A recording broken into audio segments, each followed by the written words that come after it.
Say I didn't warn you.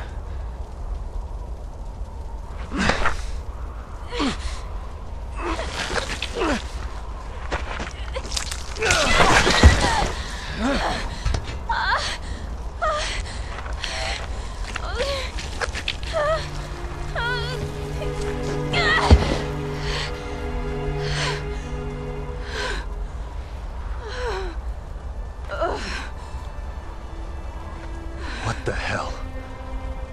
You wanna tell me what the hell just happened? Long story. Yeah, maybe it's your blood they should be testing for vaccines. They already did. More than I can stand.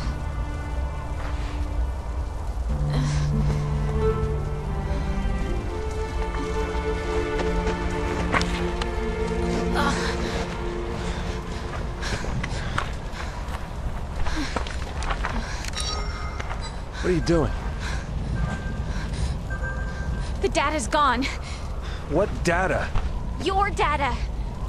Your blood analysis, your genome, everything that we need to make a vaccine. No, I mean everything I need to get my 50 million.